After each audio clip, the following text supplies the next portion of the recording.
Hi folks, it's Claire here with Nomi, and we are here to tell you that Transqat isn't going anywhere. When I created Transqat, I set 2 deadlines for myself. I said that if after 2 years I wasn't achieving my goals, I'd walk away.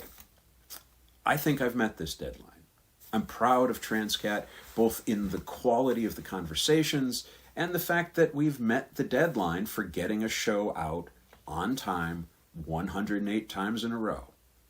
Given that Transqat's a DIY one-woman show, that's an accomplishment I can be proud of.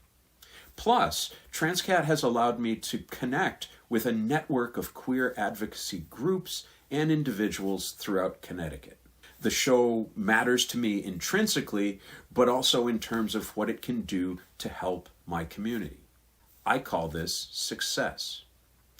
My second deadline, however, was that if the show wasn't paying for itself within 5 years, I would need to reassess. Well, we're midway through season 4, and I can say unequivocally that monetizing Transqat has been an utter failure and a major frustration. Plan A was that I would use the show as a loss leader for speaking engagements. Nope. People who have been doing this advocacy work for decades have already staked out their territory, and there just wasn't room for me. I might have made that succeed if I had had speaking as my primary priority, but it's not. It's the show. Plan B was a suggestion of one of those longtime and respected advocates. I spent more than a year trying to create a nonprofit organization to bolster the show. See, nonprofits can apply for grants. For-profits can't. This also failed. You can't create a 501c3 to support your podcast. Plan C was to solicit donations from listeners and viewers and sponsors from local queer-owned and queer-friendly businesses. Far too much of my time in the last 18 months has been given over to trying to put this together. I've even dipped my toes into Transqat merch. To date, my donors are 2 dear friends and my mother. And while I have secured some sponsorships, for every yes, there were at least 20 no's. A lot of time, a lot of energy. Meanwhile, I'm falling further and further into debt. So, now I'm on to Plan D.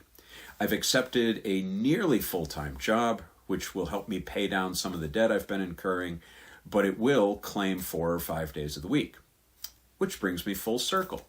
Transqat isn't going anywhere. I am, however, reducing the output.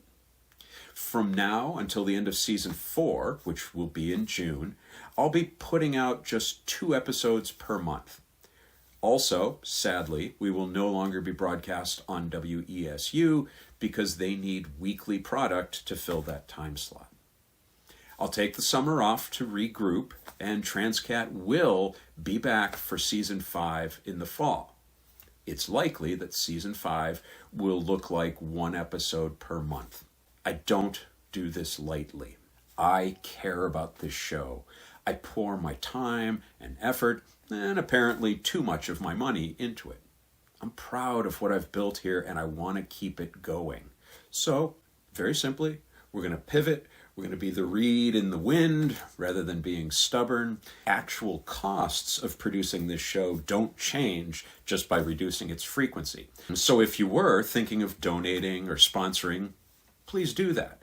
Show your support for this platform for the LGBTQIA+ community. And keep watching and listening. Transqat will be here.